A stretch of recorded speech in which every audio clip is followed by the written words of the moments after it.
All right, everybody, it's that time for some weekly updates. And this is not Tyler. As you can see, we have a guest star here. Tyler wasn't available. So my good friend Dan of Moe's Sports Cards is filling in, pinch hitting with the awesome AI generated background. Oh yeah. Dan, how are you? Meeting you in real life, finally. Yeah, finally. Been years, right? Yeah, we've been Yeah, thank you for talking about having me. Jordan cards for years over Facebook and Instagram, and I've sold you quite a few cards that have ballooned in value. So I'm not really sure why I Yeah. continue this, but good to have you on. Hey, tell me in like 30 seconds a little bit about your card collecting hobby background and what you're doing now in the hobby. Yeah, quickly. I mean, like so many other people, I started collecting, me and my older brother back in late 80s, dabbled in a lot of the junk era. I live and work very close to the city of Chicago. So Jordan has always been near and dear to me and my brother's hearts, as far as collecting, but only collected some of the base junk Jordan growing up. Never really dabbled into the high end inserts until I met people like yourself and some of the Facebook groups, and you guys have greatly influenced me. And I've just kind of lost my mind since then. Is the best way I can put it. I think that's pretty accurate. I think we've all lost our minds. And Yeah. we're going to see that actually in some of our kind of weekly updates of alt auctions. So these ended yesterday, but really want to dive into a few that I find the most interesting. And so we're going to start with Silky Smooth. This is a card that is extremely rare. I think pack odds are something like 1 in, I don't know, 360 or something for Wow. anything in this set. And a PSA 5 sold for $2,200, which is pretty in line with what it has done over the past few sales. But one of the things to remind people of, if they're not aware, is that this card just has not been graded very much at all, especially by PSA. And in PSA grades, the highest of them all, I believe, is a 7. And there's only a handful of 7s. And that's why you see here a 5 is going up to over $2,000. So, Dan, Wow. have you had this card before? Do you like this card? I love it. I think it's grown on me, right? It's all, I felt like in the beginning when I first laid eyes on it, it was kind of hard to see if it's not in your hand because of the netting and all that. But definitely like seeing some of the posts on the card when the net is open. That's when, to me, it's like really cool. Yeah, just like that. I'm like, oh There you go. wow, this is cool underneath that net. But I've heard some people take the net off and uh, I don't know if they grade it with or without the net. I'm not really quite sure, again, because I haven't really dabbled with that, but I've always been tempted. I would love to have it in hand to see it, but I've never made the splurge. Yeah, there are copies that are graded without the net, and I believe that those are sheet cut or backdoor copies, test copies that are not the way it was intended or inserted into packs. So when you see those up, there's like some 9.5s, I think, in BGS. I just stay away from them. First of all, because I don't think that's how it was intended. But second of all, because I think the net is pretty cool. And I think that's like one of the fun parts about this card. This is actually like one of my favorites in hand. It's one of those where if you have it and you're really looking at it in person, it's super fun and different from everything else. Now, it grades very difficultly because the edges have just whiting and wear straight out of the packs, from what I understand. And so every single one that I've had a handful before, they always have this whiting on the edges. But the fun thing, it opens up and you can see Jordan through the net. But one of those cards where like I had it, I graded one, and then I decided like, why would I want this graded? Because it looks so much cooler when it's in person, when you could actually lift it open. And so I sold it stupidly, right? Like I sold it for probably a third of the price that it is now. Yeah, that's me. Have you do you dabble at all into other cards like this where it is better in person, raw, than it is graded? Yeah, I can't think of anything that comes to mind immediately. But like I said, this is one of the ones that have been very tempted. I just wish, speaking a little bit more on this one specifically, I just wish there was a little bit more or a little bit less net to it. Like I Yeah, could see Jordan a little bit more. Maybe there's too much white on the outsides of it. That yeah. net's too thick on the outside of it, and it's kind of hard. I wish there was, you could just see Jordan just a little bit more, and I really wish the net looked more like a perfect shaped downward net of a basketball net. That's true. Um, Yeah, it's really um, good. That's a really good point. I think it would look better that way and it's too. thicker, right? The actual card is thicker. Yeah, yeah, it's super thick, and Yeah, I never really thought of the net. I do like how his face is right in the middle of one of those. Yeah, I'm sure that's they did cool. that intentionally. But yeah, one of the more unique sets. There's things like Gravity Denied, right? It was supposed to be like a keychain or something, and then there's Yeah, I don't the like that. oops, like 911. Isn't that like a see? Like it opens up to there's Yes. exclamation points is inside Uh-huh. some sort of like booklet. I don't know. There's all sorts of cool, unique stuff from the '90s, but I think there's always some value in having things not graded and enjoying them raw. Yeah, great example. Another one I think that's kind of unique that I want to talk about today is Holo Jams. This is 1997 Holo Jams. The PSA 8 went for $1,537, right in line again with what it has been doing lately. But just a reminder, like this is a card that's oftentimes kind of like that Silky Smooth in really rough condition. So 8s are a relatively tough grade. 9s are quite rare to find. And there's a reason for that is that these are loosely kind of placed into like repacked boxes at Walmart. So yeah, for this card, have you had it before?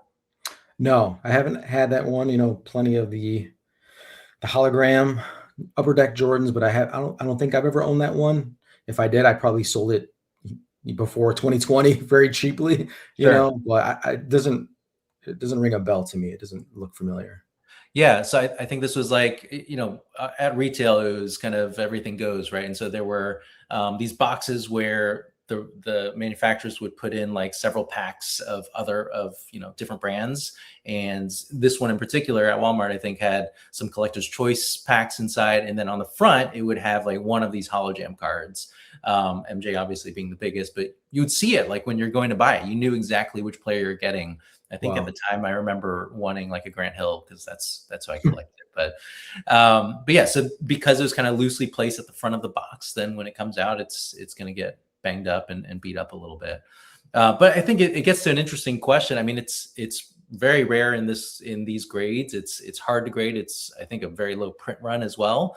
But it hasn't really like spiked in price. And I think one of the reasons that it's not like a insert that was pack pulled, there's no like odds for it.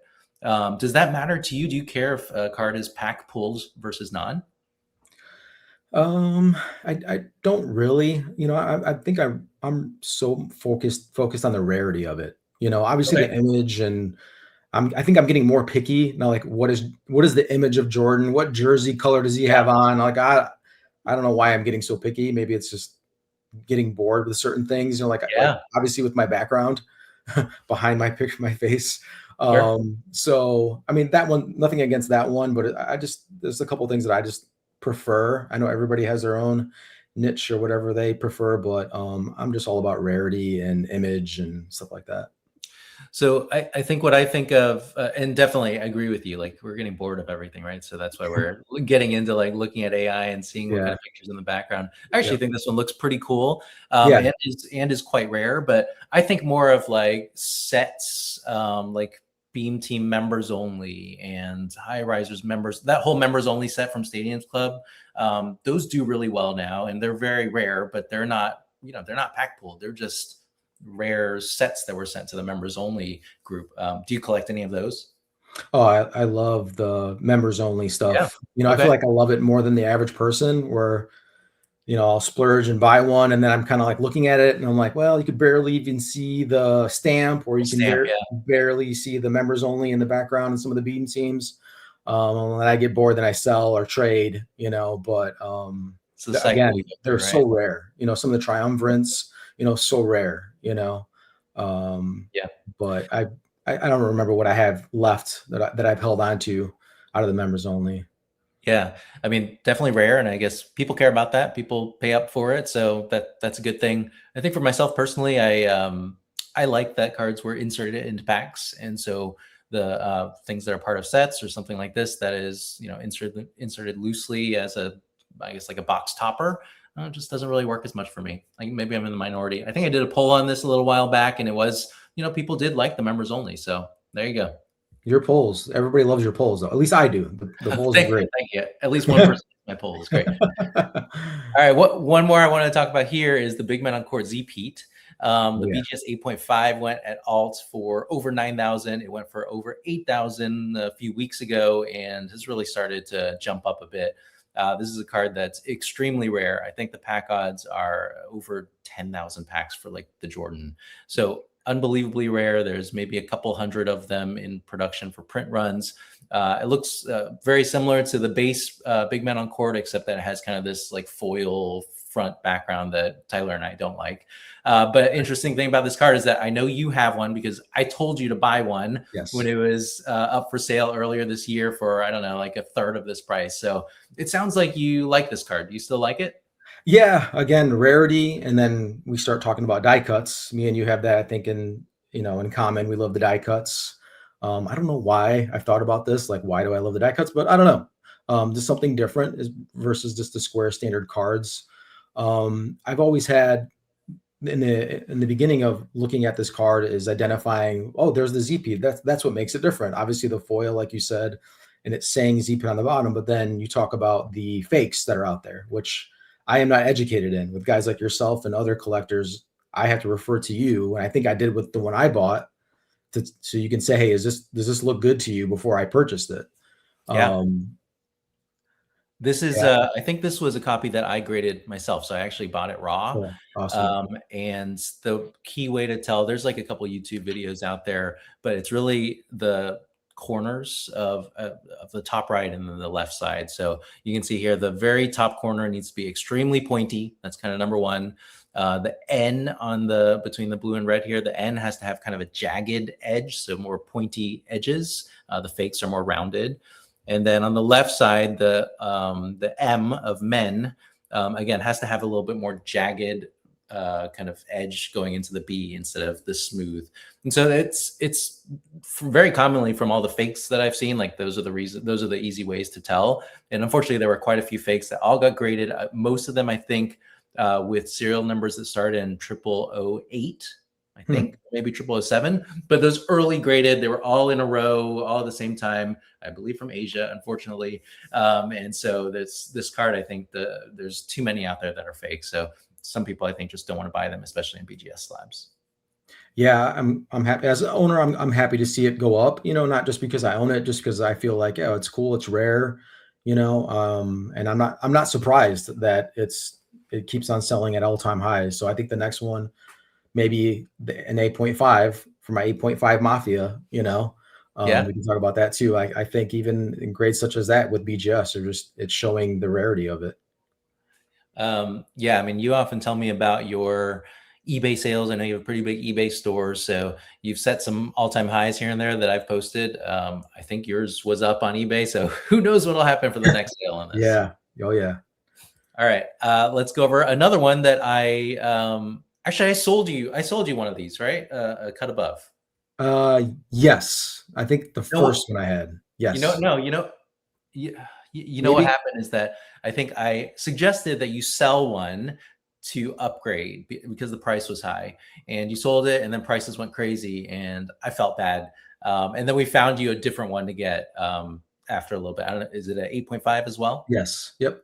You love those 8.5s. Now a BGS 8 is over $13,000. Wow. Like 10 days ago, it was over 10,000, which I already thought was a huge jump, or it was a huge jump. I thought it was kind of crazy. And now it's over 13. I don't know what happened here, but what are your thoughts on this card? Well, first, you didn't suggest, you highly influenced me There you go. to upgrade. And I listened to you for the most part, and this was a great plan to upgrade when I did. And I think that might have been over a year ago. Again, die cut, love it. Love the saw blade, love the Jordan image, like of his intensity with the different jersey, not just a jump shot with his white jersey. I love the dark pinstripe. I mean, who doesn't? Showing his shoes too never hurts. Some of the Jordan shoe guys love the different shoes because then they Definitely. identify which shoes. I don't dabble in that, but I'm sure there's plenty of guys out there that would be able to identify that particular brand of Jordan shoes. So I know it's another thing too. Yeah, I mean, I love it. I love the card. It's one of my all-time favorites. For all the things you just said, I've heard a couple of people who get annoyed that his shoe is untied here. And I think that's absurd. But I absolutely love this card, the black pinstripe jersey, the look, the refraction, the die cut, like you talked about before. This card does have some fakes as well. So the way that I've seen to identify fakes is that the kind of the bottom of each blade for the fakes would be more rounded, whereas the real ones will have a more straight part of the blades. The ones, especially at the top, they should be a little bit more straight. The rounded ones, I think, are pretty obvious that they're rounded. But yeah, super expensive for this card, and yeah, BGS 8 is $13,000. I don't know if that means it's time to like upgrade again or sell again. I don't know what to do. And let's go to two more cards to kind of look at against each other. We got a Lynch Pins, another BGS card, 8.5, over $10,000, and then a Finest Refractor from 1993, also over 10,000, exactly the same, 10.8, in a PSA 9 for this one. So do you have both of these cards or one of these cards? What do you have? I have Lynch Pins PSA 8, I believe. That's a good one. Yeah, years ago. Love it. I think that was one of the bigger inserts that I actually splurged, because I just, I love, even though it's the same image as Natural Born Thrillers. Yeah. Right. Almost pretty much the same colors, but I mean, who doesn't love that in hand? The Lynch Pins. It is just insane, as you can see through the holes in the card and the pins, and the rarity of it too. And I feel like this was one of the ones that really shot up before some of the other inserts did. It was one of the, for like this one and the Noise Boys, stuff like that, they shot up early on and they continue to rise. But yeah, I mean, I love it, even though it does share like a basic image of them. It's cool, but being similar to the Noise Boys, it doesn't really affect the value or how much it's risen lately. Yeah, I mean, I think this one jumped up a lot in like 2024, maybe 25. Your PSA 8, I don't know how much you got it for, but it was probably like $4,000. I don't know. Yeah, something like that. I remember I passed on one because I was like, that's way $4,000. I'm not gonna pay that much for a card. PSA 8 went for $17,000 last week, and now a BGS 8.5 is 10.8, which is, if you are good at math, it's definitely a lot less than a PSA 8 price. It's actually lower than PSA 7 as well. So this seems like an incredibly cheap purchase for someone who really wants to get into this card to have a Lynch Pins at all. Now there are a lot more BGS copies of this card than PSA. So that is one of the reasons I think why PSA is more expensive for this card. But still, like if you're going to get it for what is that, 60% of the PSA 8 cost, that's a huge win. Do we think like some of the reasons why that Beckett has more copies graded of certain cards is because earlier on collectors favored Beckett? And do we think that over time they're going to start crossing over to PSA and you'll see those PSA pop numbers start to rise? Maybe not now, since there's restrictions on grading, but I've always wondered that, like, are we going to see some of those numbers start to change over time? I think that's a great point and question, and I would assume that it's correct. Like that should happen and probably has been happening over the past 2 to 3 years when PSA prices have gone up so much and people prefer it more. But I do think that is one of the reasons why the pop counts would be higher from BGS for some of these cards, because when they were pulled from packs early on, or when they started becoming graded, BGS was king, right? And everybody knew that this was a huge card. It's one in, I don't know, 3,000. I don't know how many packs. It's one in a lot of packs. It's one of the top 10 to 15 Jordan inserts. So everybody knew if you're going to grade something that was premium, that was like a high-end insert, this would be it. And you'd go to BGS because that was king. But yeah, definitely possible that over time this changes. More of them get crossed over to PSA. But I don't know that that'll really impact fully like the pop count over time. It's not going to have a huge impact. Minimally, yeah. I think there's plenty of Jordan collectors, I've talked about this before, that like and prefer and are fine with BGS cards, especially for some of the ones that they've had for a very long time. And so for that reason, I wouldn't expect like things to completely shift in terms of pop counts. Yeah. But you do like BGS, it sounds like, or at least you're okay with it. But do you like PSA as well?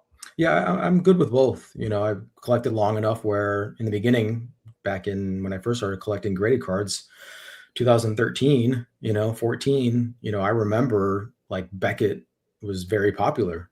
I was collecting a little bit of Jordan, not it was again base stuff, but some Bo Jackson too. I was a big Bo Jackson collector, and I remember Nice. some of the Bo Jackson collectors were cracking PSA 10s and trying to get BGS 10s or 9.5s, which is insane now to think about it. But it was happening then. I remember. Yeah. I remember some of the collectors that trying to do that. So I don't know. I kind of growing up in the hobby, like favoring Beckett and PSA kind of both equally.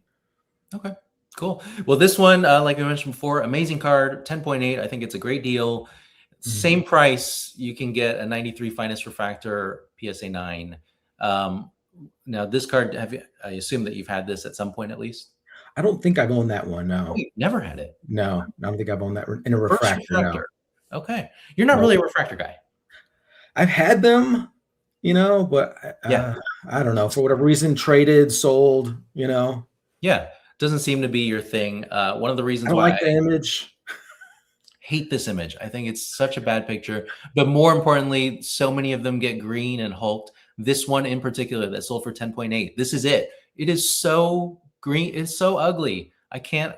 It's an all-time high. I don't know why people would pay this much for it. It was also recently graded based on the cert number here. So PSA obviously doesn't care about greening when they grade cards, which I think is kind of odd, to ignore something that is so big for eye appeal.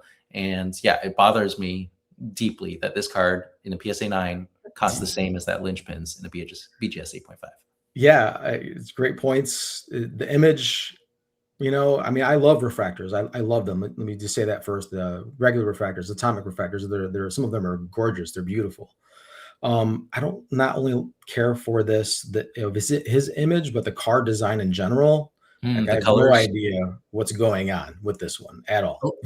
a lot Um, is going on. Yeah. a lot. It's almost too much. And then like the gold background. I think I've actually chat GPT a different image on this one, and I still didn't like it, Yeah. so because of the background. So maybe that's why I never really dabbled in that one, because it just never really did anything for me. Like you said, the hulking, the greening doesn't really help things, but I just don't care for it. Yeah, that's a good point. Actually, this is the first finest set, the first refractor. So, I mean, that matters. Yeah, They were definitely going for it here. They went all rainbow colored, and to the card's credit, I think it looks way better in person and in hand than it does on any scan that I've ever seen. The raw card looks amazing for any refractor, but for whatever reason, it just does not scan well. It doesn't particularly photograph well either. My problem is more the picture of Jordan than the background yeah. and the hulking, like you mentioned. He looks so scared. I don't know why he's so scared. Somebody is about to like jump on him for that rebound, right? All right. Right. Well, Dan, I think you did a great job. Thanks for filling in for Tyler. Anything else you want to close with? No, thank you for having me on. I would love to jump in with both you and Tyler one day, and Yeah. I'll just sit and listen to you both. You guys, I've looked to you guys as more of experts than me. I've just been a diehard collector and just love the Jordan game, and I'm glad we jumped on it early on. So it's weird now as being a longtime collector, seeing the prices spike, because it's just kind of hard to bite the bullet and keep on collecting Yeah. at some of the prices. But still love doing it. Cool. Well, thanks. That's Moe's Sports Cards. That's Dan. Thanks. Thank you.